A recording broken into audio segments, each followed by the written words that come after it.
Who said wrap it up carrot $16 nose? Where's your other cat? Really, dude? This is what people are spending hundreds and hundreds of their hard-earned dollars on? Just buy a Pornhub subscription. Pokimane, bad. So this is what started what appears to be the most idiotic debate that we've seen this year. Well, so far anyway. The U.S. is having an election for president between two old, pervy men that both seem to be going senile. Now, before we dive too headfirst into this, I want to clarify, I'm not a platformist. I have friends that stream on Twitch. So Leafy makes a video about Pokimane, unsurprisingly containing a bunch of lowbrow shots. And one of them seems to have been like the big catalyst for a lot of this conversation. And it's one that is a little confusing to me. Leafy alleged that Pokimane may actually be dating someone who isn't giving her a bunch of money. I know, that's probably a shock. Now, personally, I think it's really shameful for such a progressive platform to allow Caterino to have 6, 7 boyfriends, and Pokimane's not allowed to have even one. Now I know it's illness in my brain. Okay, dude. Mr. Cat, thanks for the content. Okay. Sure, Caterino's dating 6 guys. We can clown on her relationships. It's fine. It's her personal life. We can clown on it. How dare you speculate that Pokimane has a boyfriend? You horrible misogynist! I don't know, it's just a little weird, you know? But the other thing people got hung up on is a little more annoying because it's something that YouTube as a community has been dealing with for years now. The idea that creators who work hard on their content have rights over their content. Now, there have been a ton of bad arguments coming out in defense of reaction streamers, but one in particular really kind of gets under my skin a little bit. And it's the one it's about free promo. While this concept of free promo works for games, because games are an experience that you actually can live yourself in a different way than you watch someone else do it. You can experience it multiple ways just by replaying and making different choices in many cases. Even a game like Call of Duty that has a linear story is going to feel different every time you play it because you're going to make different choices every time. From the difficulty of the game to how you approach a mission to how you actually move through the map. When you're playing a game, you yourself are taking that control and things are going to change and feel different for you than when you watched someone else play it. It's not the same as when you watch someone else watch a video, because you're not taking any more control. You're not gaining anything new from that experience. There is no experience. You're watching a video. The video itself is not an experience in almost every single case. Now, almost every single streamer I've seen talk about this topic has pointed out the free promo argument, which, like I just said, doesn't really make any sense. So as we move forward, there may be a couple references to this. For example, XQC made an argument on Twitter that his audience wouldn't watch the content anyway because it's on another platform, so the content creator is actually feeling the full exposure of this fully armed and operational battle station. But in that same tweet, he also said that his viewers would watch the content first and then rewatch it with him on stream. Now, there's just a couple little problems I have with that statement. One being that if there's no crossover, why does he have a YouTube channel that he's uploading reactions and stuff to? Two, if they're gaining from your full exposure, how could 3, they actually have watched the video beforehand, especially if 4, you're watching a video the day it comes out and uploading the reaction to YouTube the next day. I feel like there's a couple little holes in your logic here, XQC. By that logic, they already know about the creator, they already know about the platform, and they already know about the video. But for example, Leafy's video he reacted to the day it came out, as far as I can tell, given that his reaction was uploaded to his YouTube channel, I believe the next day? If it's a content creator they don't watch, on a platform they don't use, and you're giving them the full exposure of your Twitch channel because of this, how on earth could they have seen the video in the first 24 hours to rewatch it on your stream? I feel like there's a few conflicts in all of that. So even if your argument made sense to begin with, when you re-upload the content to YouTube, you are actually actively competing with that original upload on the platform it originally existed on that you took it from. Especially within 24 hours of its original release, you are definitely competing with it. Now, XQC may have actually made the worst attempt at this flawed argument that I've seen, but there's a lot of other bad takes. So let's go ahead and jump into to Ludwig next. YouTubers don't need breaks. They make like one YouTube video a week and they're like, oh, my mental health needs me to take more breaks. It's a fucking YouTube video. It's 10 minutes long. What are you doing? Out here live like 200 hours a month. Fucking YouTube video. It's 10 minutes long. What are you doing? YouTube videos, 10 minutes long. I mean, for example, have you ever tried vlogging? It's actually not nearly as easy as people think to record the entire events of your day and try and edit it down to just a few minutes of time and then make it entertaining on top of that. You're talking potentially hours of content sometimes, so you have to sit there and sift through and figure out what goes and what doesn't. Even recording throughout the day gets harder when you're trying to selectively record things that you think are going to be entertaining enough to actually use. Then you have guys like myself, Nerd City, Doplex, Nick Diorio, John Swan, that spend weeks or even months working on content, doing research, editing, and planning. On top of that, most of the guys that I just mentioned, as well as most of the platform arguably, have to work a job to pay the bills anyway, because this is just a part-time side gig, a hobby or whatever. Maybe you get some side cash, but it's not a job. Now, according to some of the replies that Scrubby got for this tweet, Ludwig clarified later in the stream that he meant not all YouTubers, but he was clearly implying most of them with his angry, sweeping generalization. Just like I'm sure when he aggressively said it's just a YouTube video, it's 10 minutes, he didn't mean every YouTube video, especially considering that almost every single video on his channel is actually more than 10 minutes by quite a bit. Maybe it's the success going to his head, or maybe it's streaming 200 hours a month burning him out. Although I do have to say, I don't think that 200 hours a month should really be burning him out that hard, especially given that that means it's like 50 hours a week. 50 hours a week is not unheard of for a common labor job on a week-to-week basis. It's not that big a surprise. So I'm sorry, but I'm not going to give him a ton of credit for clarifying not all YouTubers when he went so far to discredit the work that YouTubers do and how hard a lot of them work. Now, I gotta say though, I did enjoy seeing this Twitch streamer tier list video pop up in my recommended the other day. So let's go ahead and take a look at that real quick. Amaranth, unironically, A tier. You always know what you're getting. A lot of these people, you show up to their stream and they're playing a game you don't like, you click out. But Amaranth is different. She's consistent. She will always do content that you know and can expect from her. And she does it to the best that anyone's doing it right now. If I'm downstairs in my living room watching Twitch on the big TV and I throw on Valorant, I know what I'm getting. And it is a solid A-. She's going to be crushing the dance moves, getting 3 stars on all the moves. Did I say Valorant? Oh, I called her Valorant? I'm thinking about Valorant over Knockers. Sure. Yep, that's what you're watching. You're definitely watching Just Dance. I'm thinking about Valorant over Knockers. Sounds more likely you're watching her pool streams. I'm thinking about Valorant over Knockers. I'm playing that game too much. I think Tim is probably a bit of a lazy streamer in the sense that like he's just a big streamer and he can just show up and he can play any battle royale and cop 20k viewers and call it a day, and that's all he has to do. So Amaranth is a good Twitch streamer because you always know she's going to be doing one of the few same things. Whereas Tim the Tatman is lazy and not entertaining because he always does one of the same few things. Okay, wait a minute. Hold up. QVC, Gaming Warlord. I think he's the best streamer right now. He doesn't have as many hours as Hassan does, but he still has about 10 hours a day, and he moved houses during this. Look, here's the thing. He'll be live 10 hours a day, and he'll probably do 6 things I don't like and I won't watch. But since he does 20 things, I'll find something I like throughout the day. And I think that's the key. Whereas most streamers will boot up and do a couple things, he will do 15 things. So something will happen during the course of his stream that you will like. And I think that's what's sick. I think that's why he's a good streamer. So what makes Amaranth good makes Tim bad because titties. Knockers. And XQC is good for the exact opposite reason as Amaranth? Oh, wow. It's almost like he's got no clue what he's talking about. I mean, he even references his priorities being messed up when he says Valorant, thinking about Amaranth's boobs. I'm thinking about Valorant over Knockers.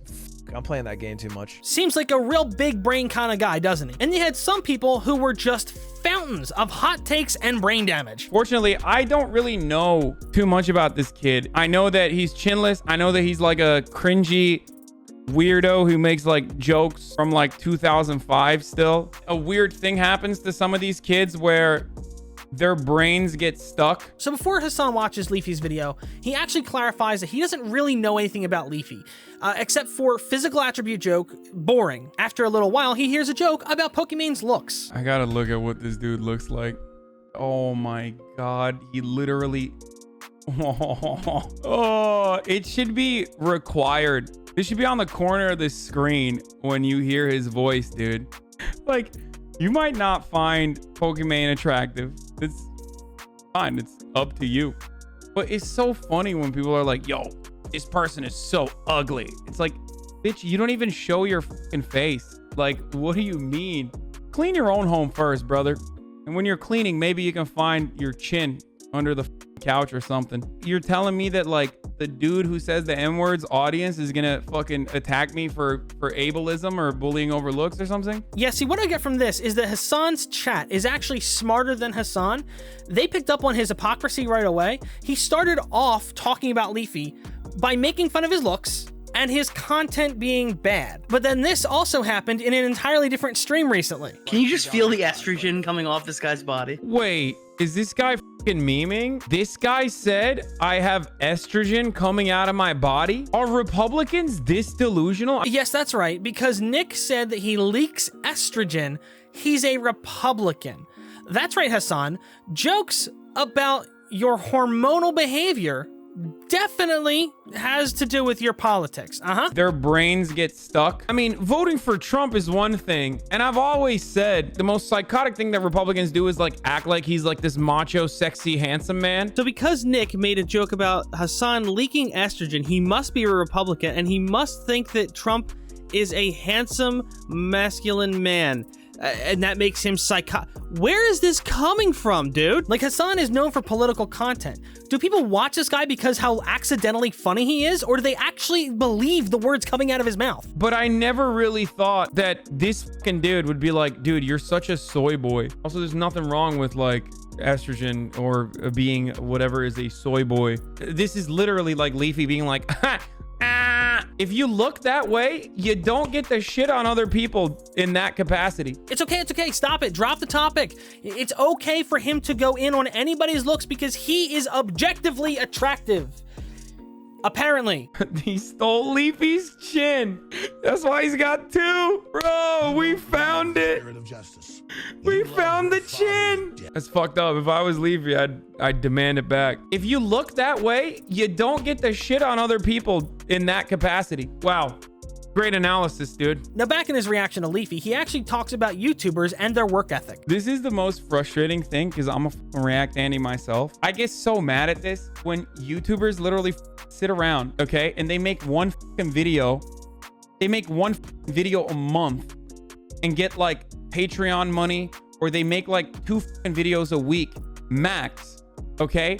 And then they cash out with like a 6-figure check because they have a sea of simps. And then they turn around and shit on streamers who literally f***ing go live for 6 to 8 hours every day. Oh man, I am so sorry. I didn't realize that you have to work 6 to 8 hours a day.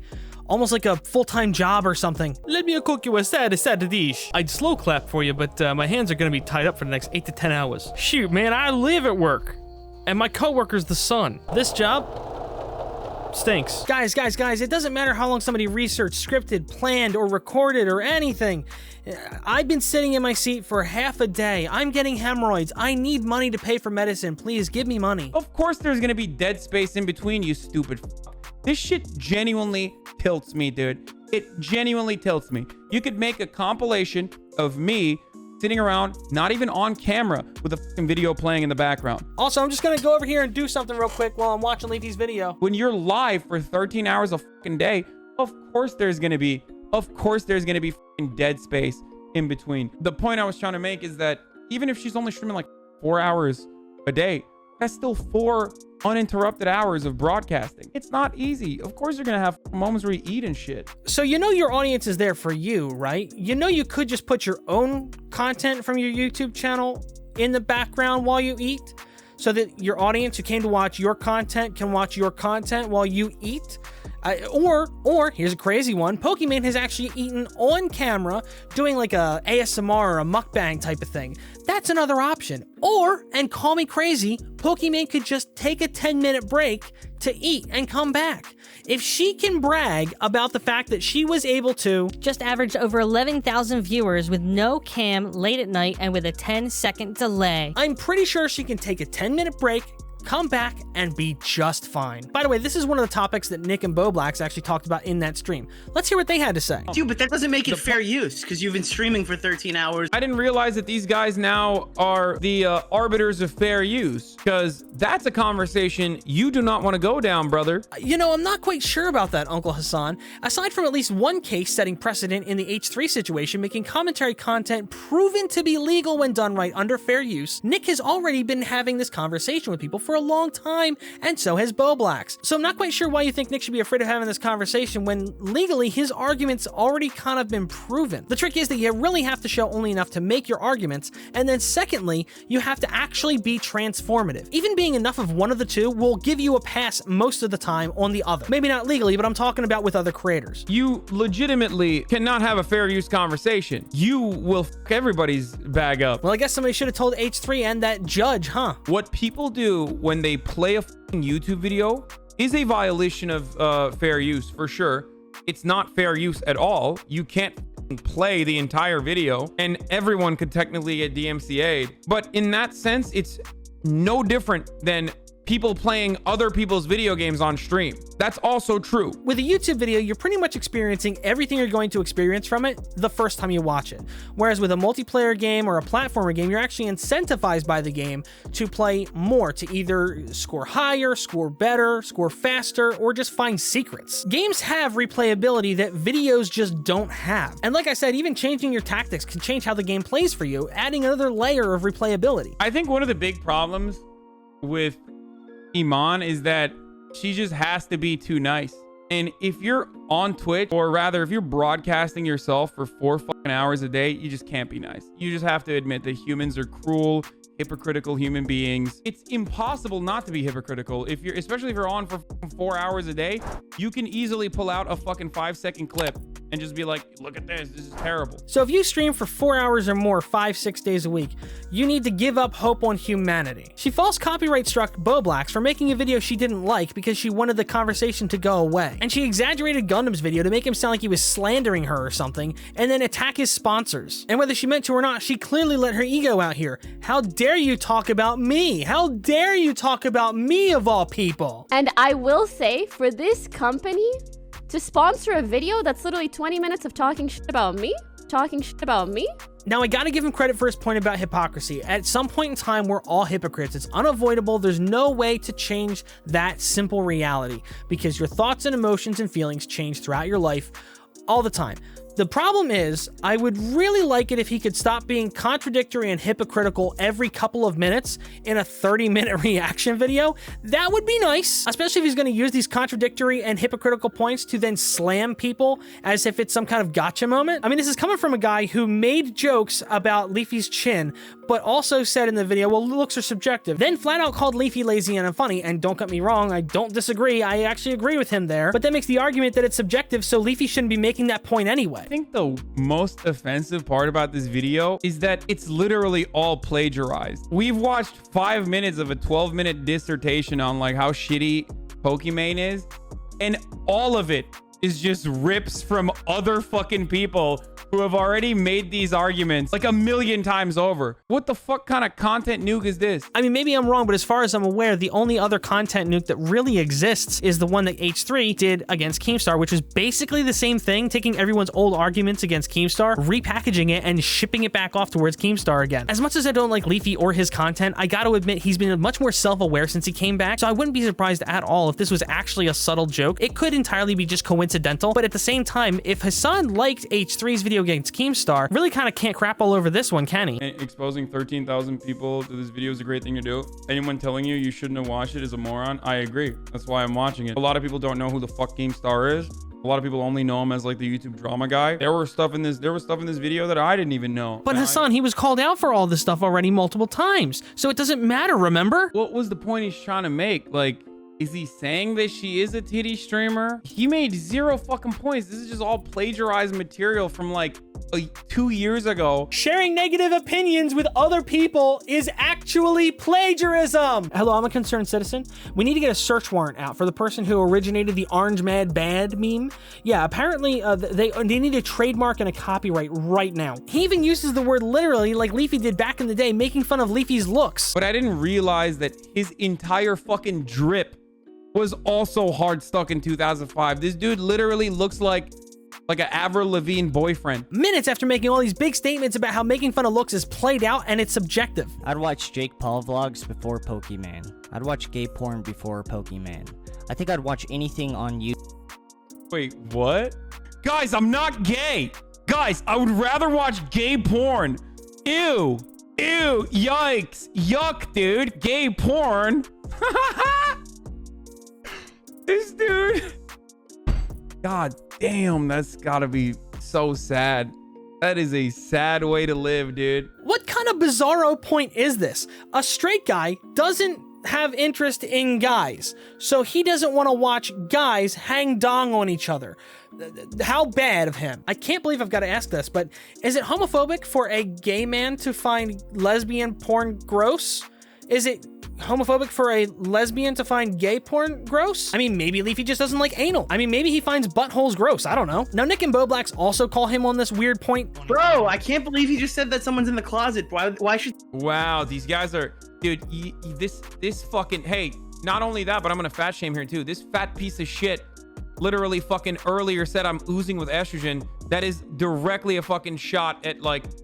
That is infinitely more homophobic, or rather, I guess maybe transphobic, than implying that someone is maybe confused about their own sexuality. Way to try and reframe your joke as something deeper to justify it, while also trying to label them as homophobes or transphobes, when I think in reality what you're looking for is sexist. See, neither being trans or gay would have necessarily been the target of this, because it was about the female hormone estrogen. But even by that logic, it still sounds like kind of a reach just to make them sound like the bad guys. Well, who knows, maybe he went to homophobe and transphobe because they sounded worse and suited his argument better. I mean, you laughed while saying it, so if you really thought he was living this tortured secret life, and you really thought it was so sad and so bad, I don't think you would have laughed, right? That implies that it's a joke, right? An insult? Ew, yikes, yuck, dude, gay porn. Yeah, he's hard stuck in 2005 and also hard stuck in the closet, implying that someone is maybe confused about their own sexuality. Wow, great analysis, dude. Now later, Hassan flat out called him a homophobe because he made a gay joke, which is extremely interesting because when Hassan made the joke about Leafy being in the closet, all Leafy had really done was call her a thought. Again, totally subjective concept. Usually, like, looks are subjective, but it seems like you're kind of butthurt that a lot of people do find her attractive. I don't know, I'm gonna go out on a limb here and say that it seems like Leafy is mad that men are attracted to Pokemon instead of Leafy. Of course, that would mean that he's in the closet, and I would never make that. I would never say that. But if you are this overtly homophobic in 2020, there's some other underlying issues going on. If you don't find Pokemon attractive and you don't watch gay porn, then you are absolutely homophobic. Is it true you have a dumb high IQ like 189 or something like that? What? No, I'm a fucking idiot, dude. Okay, here's a good question. Who watches this shit, right? Like, that's what he said? Yeah, I don't. It's not for me. Guess what, motherfucker? It's not for you either. Like, but clearly it's for a lot of fucking people. Like, why are you watching and being like, why are people watching Pokemon? Why the fuck are you butthurt? Especially if it's not like hurting anyone.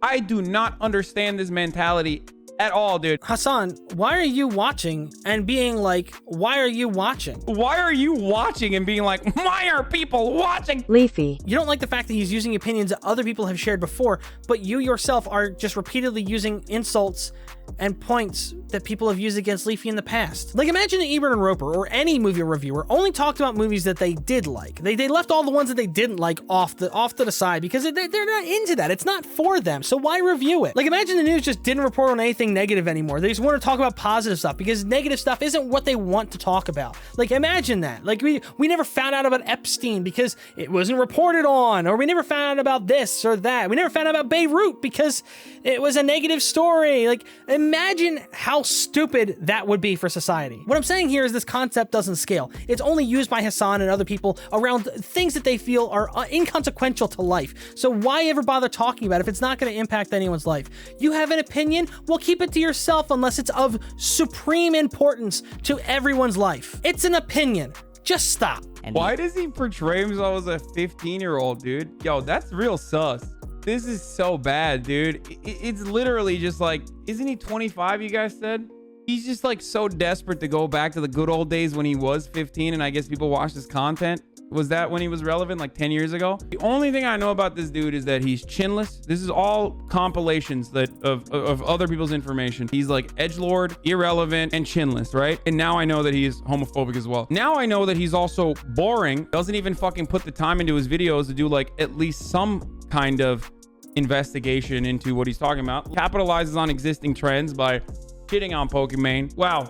Great analysis, dude. How are you suddenly not doing any of this yourself, besides the 15-year-old thing? I have no idea where that came from, by the way. It seems like Hassan is just using age as an insult because Leafy's jokes are, in his opinion, outdated. Is he just projecting himself onto Leafy? Now, this is riveting content. God damn, dude. No Cam Andy playing Fortnite only a month ago. When I see this, I go, wow, that is entertainment right there. If you're gonna shit on people for not being able to put out content, at least demonstrate that you yourself can be fucking entertaining on the same platform that you have clearly tried out and failed miserably on. Hassan, Leafy has moderate success compared to Pokimane on Twitch, and you yourself have moderate success compared to Leafy on YouTube. So by your own logic, you really kind of can't criticize his video on YouTube when you can't rival his success on the platform.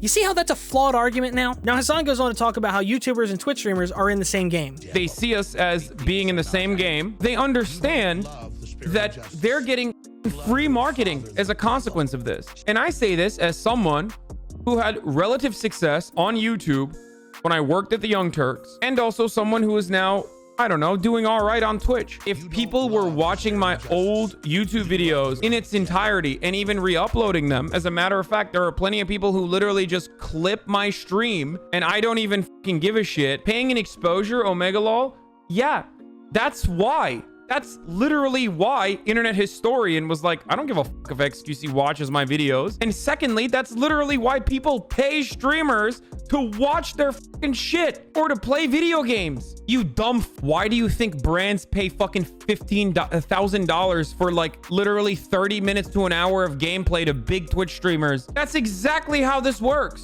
Look, some companies and creators are okay with it, and that's fine. But that doesn't mean that everyone should be or has to be. It doesn't mean it's just okay in general now. Oh, by the way, he also played the I'm giving out clout card. I literally am handing off clout. Yes, one of those escape hatch arguments that I just love. The did it for the clout. When there's not much argument, go to the clout. And by the way, I love the fact that it's giving away clout when you're watching a video you don't like or you're watching people be critical of you, but it's free promo when you're watching a video you like. I like how that works, right? I mean, if you're gonna talk bad about creators and bad about their content while you're reacting to it, you really think your chat is going to be incentivized to go watch the content you just gave free promo to? No, they're not. And by the way, after all of this, it turns out he basically agrees with their main point to begin with. With the exception of the television content that I totally rip, a lot of the YouTube channels that I watch are friends of mine or fans of mine, even in some instances, who don't care that I'm watching their shit and as a matter of fact like it. And also, I don't re-upload the reaction shit for the most part onto my YouTube channel, especially if I have walked away from the camera for an extended period of time. If a YouTube content creator was like, I don't like that you're watching my videos in its entirety, I just wouldn't watch them ever again. Now, Nick and Boblax's main argument this entire time this has been going on has been essentially that they just shouldn't be re-uploading the reactions to YouTube after, unless it's properly edited and properly transformative. So it sounds like they kind of agree, right? But apparently they're the idiots for not knowing that his highlights channel isn't owned by him, and he's not an idiot for not understanding their argument to begin with. Now, at this point, he actually seems a little bit unhinged, and I'm not gonna lie, it's kind of hilarious. He actually flips out at a guy in chat because they said something about how YouTubers should be compensated monetarily for Twitch streamers actually watching their content, which is admittedly a stupid argument, but then he turns it into a political thing. Twitch streamers are supposed to be fucking paying every YouTuber for the YouTube videos that they watch? Is that what you're saying? Is that actually the fucking take that you guys are putting out there? I can't tell, dude. This is the cringy fucking hyper leftist takes that I hear so frequently in certain communities that it just makes me want to be like, no, fuck it, dude. I'm no longer a leftist. I'm like, this is why I left the left. Hassan Piker featuring Dave Rubin. Like, it is some of the more idiotic fucking takes. Now, to make one final point here, I gotta say, it's actually very funny to me that he's doing a stream and completely missing the point of their main core of their argument, and he calls them stupid for it, while he's reacting to a stream where they don't understand that his clip channel is not actually his own clip channel. In the full video, they thought Hasanabe Highlights was your second account. Well, guess how much fucking research these dumbasses did. That's great. No wonder they're fucking triggered. Why is the fuck is this becoming so relevant? I swear it's just made up for feuding for content. Yeah, I think so. They think you own your highlights channel. That's the base of their anger. They do not understand you do not control them and just don't care. So he's laughing at them and calling them stupid for making an argument against him based on bad information, even though their argument is about the entire concept of what's going on, not necessarily just Hassan. Wow, great analysis, dude. Nick and Boblax were against people reacting to content barely transformative whatsoever and then re-uploading it to YouTube. That was their main argument. He applied the criticism of nearly an entire platform to himself as if he was the main target when he was not. And if you ask me, if you take everything shown in this video into account, Hassan is just kind of laughable. Now, in all reality, my main opinion, my main concern here is that if the Twitch community doesn't embrace what we're saying, if they don't embrace the reality of what could potentially happen if they don't stop this behavior, they may actually end up facing serious complications like we have on YouTube with copyright infringement and copyright rules and things like that being put in place. Whereas right now, they don't have hardly any restriction at all. Once the legal reapers come in, there's not really much you can do. It's over. And with all that said, as always, I gotta thank the patron saints, Boblax, Pantsless Gamers, Alex, Lady Zubat, This Is Ewan, John Swan, Logan Lotion, and Paul Wentworth. Thank you so much, as always, for all the extra support, guys. It is supremely appreciated. And thank you to anyone else who decided to click on this ugly freaking thumbnail. Thank you so much, and I'll see you guys next time.